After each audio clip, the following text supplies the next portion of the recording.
नाज़रीन और एक नई वीडियो के साथ आपका दोस्त आपकी खिदमत में आदाब अर्ज करता है। हर कोई अपने अकीदे के मुताबिक खाता है और पीता है और अपनी मर्जी का लिबास पहनता है, जो सर से पैर तक हिजाब भी हो सकता है और घुटनों से ऊंची शॉर्ट भी। जी हाँ, ये उस मुल्क की बात हो रही है जिसे मुस्लिम दुनिया एक मॉडल इस्लामी मुल्क समझती है। आज मैं आप लोगों को जनूबी एशिया में मौजूद एक इस्लामी मुल्क मलेशिया की सैर कराऊंगा और जहाँ तक मुमकिन हुआ आपको मलेशिया के बारे में दिलचस्प मालूमात फराहम करूंगा। सियाहत के तमाम लवाजमात यहाँ मौजूद हैं। रमजान में खाने पीने के तमाम रेस्टोरेंट और दुकानें खुली रहती हैं, किसी का रोजा खराब नहीं होता। मेरी आप तमाम नए आने वाले और मौजूदा उन तमाम दोस्तों से गुजारिश है, वीडियो शुरू करने से पहले अगर आपने हमारा चैनल सब्सक्राइब नहीं किया तो हमारा चैनल सब्सक्राइब कर लें और साथ बेल के आइकॉन पर क्लिक करें ताकि आपको हमारी हर नई वीडियो का नोटिफिकेशन मिल सके। चलिए दोस्तों शुरू करते हैं। मलेशिया 3 अगस्त 1957 को आजाद हुआ। कोलमपुर मलेशिया का दारुल हुकूमत है और 18 लाख अफराद की आबादी के साथ इस शहर को मलेशिया का सबसे बड़ा शहर होने का भी एजाज हासिल है। मलेशिया के अंदर एक चीज देखकर बहुत अच्छा महसूस होता है। मलेशिया में 5 साल से बड़ी हर लड़की और औरत एक मखसूस किस्म के हिजाब, जिसे मलाई ज़बान में स्लीन डाक कहते हैं, से अपने सर को ढांप कर रखती है। ये बात मैं सिर्फ मलेशिया में मौजूद मुसलमान खवातीन की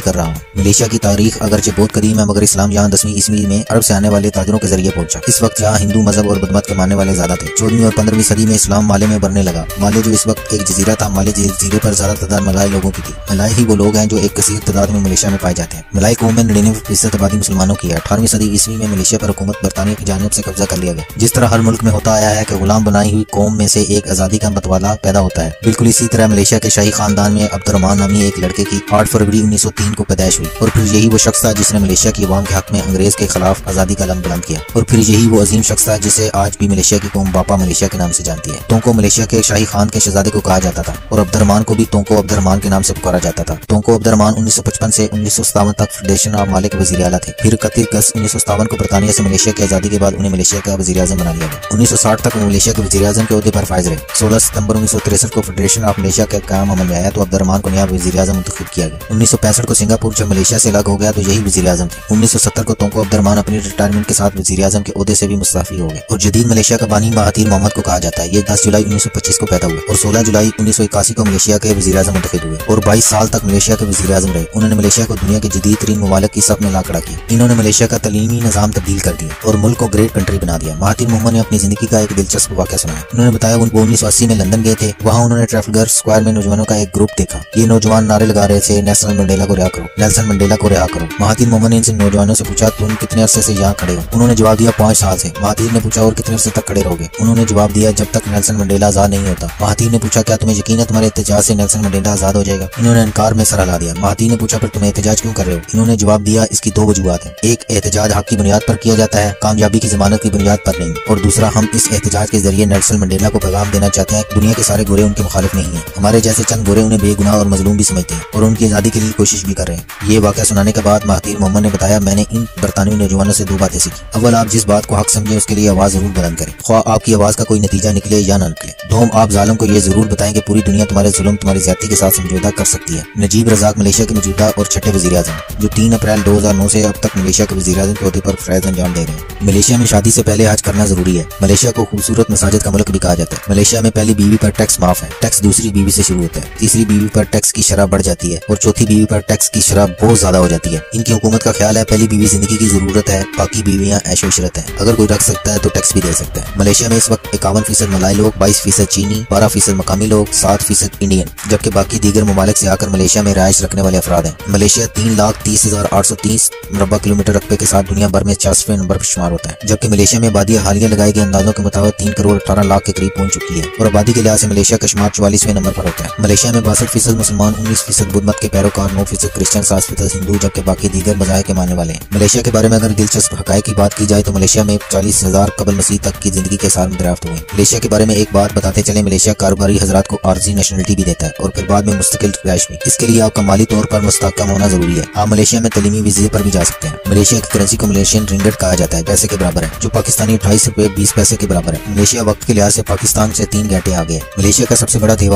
सबसे बड़ा दरिया लिवांगो रिवर है जिसकी लंबाई 2000 किलोमीटर है। मलेशिया का कॉलिंग कोड +60 है। मलेशिया ने बेहद तरक्की की है। कोलमपुर की स्काई लाइन हो या पेनिंग की पहाड़ियाँ, मलेशिया का जादू सर चढ़ कर बोलता है। ये तरक्की पूरा एक पैकेज है। कोलमपुर की ट्रेन सर्विस भी मौजूद है और आवाम को इलाज, मुआवजे और तलीम की मुनासिब सहूलतें भी। और इसकी वजह है मलेशिया का पाकिस्तान के मुकाबले में सेहत का फी कस बजट 10 गुना ज्यादा है। मलाई मलेशिया की कौमी जुबान है जिसको 3 मुख्तलिफ नामों से पुकारा जाता है। इसके अलावा भाषा मलेशिया की दफ्तरी जुबान है, जबकि अंग्रेजी, चीनी, तामिल, हिंदी, उर्दू और दीगर जुबान आबादी के हिसाब से बोली जाती है। मलेशिया की सबसे बड़ी कंपनी TNB है, जिसकी मालियत 68 अरब रिंगट है। मलेशिया का सबसे अमीर तरीन आदमी रॉबर्ट कोक है, जिसकी दौलत 12.6 अरब डॉलर है। बैडमिंटन मलेशिया का कौमी खेल है, जबकि फुटबॉल मलेशिया में बहुत शौक से खेला जाता है और ये भी कहा जाता है कि मलेशिया में 2034 में फीफा वर्ल्ड कप का इनेकाद होगा। इनके अलावा horse riding, tennis, hockey, martial art और स्क्वैश दीगर शौक से खेले जाने वाली खेलों में शामिल है। मलेशिया का सबसे बड़ा मोबाइल ऑपरेटर DG टेलीकॉम है, जिसके सब्सक्राइबर 1 करोड़ 18 लाख के करीब है। मलेशिया में भी आपको जापानी कंपनी के 7-Eleven के नाम से बने हुए स्टोर नजर आएंगे। बुक का, टैक्सी, मोबाइल कार्ड और बहुत सी सर्विसेज फराहम की जाती है। मकामी लोगों में 3 किस्म के लोग हैं। एक वो जिन्हें यहाँ भूमि पुत्र कहा जाता है, जो असल मलाय है यानी सन ऑफ सवाइल, दूसरे चीनी और तीसरे नंबर पर हिंदुस्तानी, जिनमें ज्यादा तादाद तामिल मुसलमानों की है। इसके बाद पाकिस्तानी और बांग्लादेशियों का नंबर आता है। चीनी का मामला खासा दिलचस्प है।